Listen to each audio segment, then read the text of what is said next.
आत्मा अजय अमर है, यानी इसे नष्ट नहीं किया जा सकता, क्योंकि नष्ट उसी चीज को किया जा सकता है जिस चीज को बनाया जा सकता है। तो ना तो कभी आत्मा पैदा होती है और ना ही इसे बनाया जा सकता है। शास्त्रों की अगर माने तो आत्मा उस परमेश्वर विराट का ही एक अंश है। यह केवल शरीर बदलता है और इस आत्मा के लिए शरीर केवल उपकरण का काम करता है। हम इंसानों को आत्मा के बारे में जानने के लिए जीवन में एक न एक बार जरूर जिज्ञासा तो होती ही है, लेकिन इस आत्मज्ञान को पाने में 99% लोग फेल हो जाते हैं और जो आत्मज्ञान को पा लेते हैं वह मुक्त हो जाते हैं।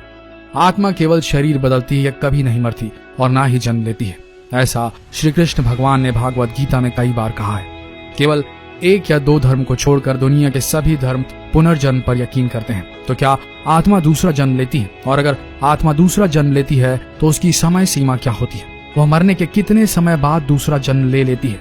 शायद आप में से कई लोग इस बात को जानते हो, लेकिन जो कोई नहीं जानते आज उन्हें भी पता लग जाएगा। तो बने रहिए इस वीडियो के अंत तक। अब इस पर यकीन करना ना करना आप सबके हाथ में। वैसे कई बार आत्मा और शरीर पर वैज्ञानिक रिसर्च भी कर चुके हैं, जिसमें कई लोगों ने अपना डेथ एक्सपीरियंस शेयर भी किया है। और जिन लोगों ने डेथ एक्सपीरियंस लिए हैं उन सभी लोगों की बातों में काफी समानता पाई गई। तो वैज्ञानिक तौर पर साबित होता है कि डेथ एक्सपीरियंस काफी लोगों ने किया है। तो कैसा होता है ये नियर डेथ एक्सपीरियंस, हम आपको बताते हैं। मृत्यु के समय जब आत्मा शरीर छोड़ती है तो शायद आप लोगों को पता ही होगा, मरने से कुछ दिन पहले इंसान को दिखना भी कम होने लगता है और इंसान साथ ही खाना पीना भी छोड़ देता है। या बिल्कुल वही स्टेज होती है जब एक बच्चा पैदा होता है। वह बहुत कम खाना खाता है और उसे अपने होने या ना होने का कोई बोध नहीं होता। उसी प्रकार मनुष्य के मरते समय उसे भी किसी चीज का बोध नहीं रहता। उसकी आंखों के सामने अंधेरा छाने लगता है। तकरीबन वह बेहोशी की अवस्था में होता है और जैसे ही आत्मा शरीर छोड़ती है तो उसे पता ही नहीं लगता कि वह मर गया है और वह आश्चर्यचकित होकर अपने शरीर को जमीन में पड़ा हुआ देखता है। कुछ मिनटों तक वह समझ नहीं पाता कि हो क्या रहा है। वह अपने शरीर को अपने सामने पड़ा देखता है और आसपास लोगों की भीड़ या उनका रोना धोना देखता है और कुछ समय बाद उसे पता लगता है कि वह मर गया है, उसने शरीर छोड़ दिया है। और कभी कभी ऐसा भी होता है कि उसे पता नहीं लगता कि वो मरा नहीं या शरीर नष्ट नहीं हुआ है। तो अब इसके बाद क्या होता है? वही आत्मा यात्रा पर निकल जाती है दूसरी शरीर की खोज में।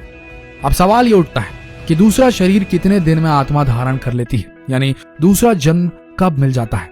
आमतौर पर साधारण किस्म के व्यक्ति को तुरंत दूसरा शरीर मिल जाता है, तो कुछ को 3 दिन बाद, साधारण आदमी के लिए ज्यादा से ज्यादा लंबा समय होता है तो 10 दिन और 13 दिन, यानी कि 10 दिन बाद या 13 दिन बाद उन्हें जन्म मिल जाता है। इसलिए 10वां और 13वां मनाने की मान्यता है। अब सवाल ये होता है कि किन आत्माओं को जल्दी जन्म नहीं मिलता? केवल 2 तरह की आत्माएं होती है जिनको बहुत जल्दी जन्म नहीं मिलता, जो बिल्कुल असाधारण होती है। नंबर 1 जो देव आत्माएं होती है, जिन्हें हम देवता भी कहते हैं। शायद आप लोग जानते होंगे कि जिन देवताओं को आप पूछते हैं आपके कुल देवता या जो भी इस प्रकार के देवता होते हैं, वह सब पुण्य आत्माएं होती हैं। उन लोगों को भी जन्म नहीं मिल पाता है। ऐसी आत्माएं आप लोगों की रक्षा भी करती हैं। ऐसी आत्माओं के लिए विशेष प्रकार की माँ की कोख चाहिए होती है जो अद्भुत हो। और दूसरी उन आत्माओं को जन्म नहीं मिलता जो बहुत ज्यादा शैतानी होती है। अगर सिंपल शब्दों में कहें कि हमारे इंसानों में जो बहुत ही क्रूर किस्म के इंसान होते हैं, बहुत ज्यादा अत्याचारी किस्म के होते हैं, ऐसी आत्माओं को भी जल्दी जन्म नहीं मिलता, क्योंकि ऐसी आत्माओं के लिए भी इसी प्रकार की कोख की जरूरत होती है गर्भ धारण करने के लिए। जैसे एग्जाम्पल के तौर पर हिटलर जैसी आत्मा दोबारा जन्म लेने के लिए हजारों सालों का इंतजार करना पड़ सकता है उसे, तब जाकर हजारों सालों में कोई इस प्रकार का आदमी पैदा होता है। तो यह सब कुछ शास्त्रों के अनुसार, पर अगर आपको इन बातों पर यकीन नहीं होता तो यह आत्मज्ञान गहरे ध्यान में जाकर भी अनुभव किया जा सकता है। यानी अगर आप एक्सपीरियंस करना चाहते हैं अपने शरीर और अपनी आत्मा का, तो इस गहरे ध्यान से एक्सपीरियंस करना संभव है। लेकिन अभी विज्ञान इसे पूरी तरीके से नहीं मानता। विज्ञान मानता है कि हमारे शरीर में कोई तो ऐसी एनर्जी है जो हमारे शरीर को चलाती है, ऑपरेट करती है, लेकिन विज्ञान पूरे सबूतों पर ही काम करता है। बिना सबूत के वो अपना कोई भी स्टेटमेंट नहीं पास कर सकता। लेकिन अभी भी हमारे पास कुछ ऐसे सवाल हैं जिसे विज्ञान आज तक नहीं सुलझा पाया है। जैसे पानी को एनालिसिस किया जाए तो पानी में 2 ही एलिमेंट होते हैं, हाइड्रोजन और ऑक्सीजन। यह बात विज्ञान जानता है, लेकिन वैज्ञानिकों से कहा है कि इन दोनों एलिमेंट को मिलाकर आप पानी को बनाकर दिखाइए तो बना नहीं सकते। हाइड्रोजन और ऑक्सीजन को मिलाकर वह पानी नहीं बना सकती। एक नेचुरल प्रोसेस है जो वैज्ञानिकों की पकड़ में नहीं आ पाया है।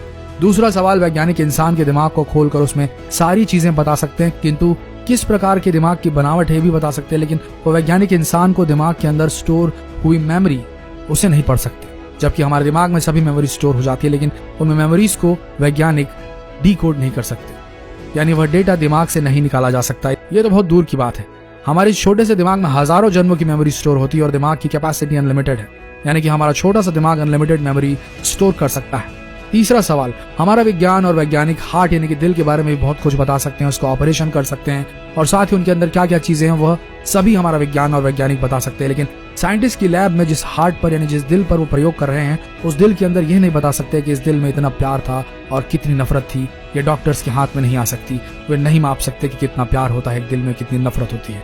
वो बता सकते हैं कि इसके अंदर स्किन है, ब्लड है, या हार्ट के अंदर जो भी होंगे टिश्यूज वो होते हैं, वॉल्व है, ये है वो है, लेकिन वे सब कुछ विज्ञान बता सकते हैं। लेकिन ये नहीं बता सकता कि इस दिल के अंदर कितनी फीलिंग्स है, कितना गुस्सा है, कितना प्यार है।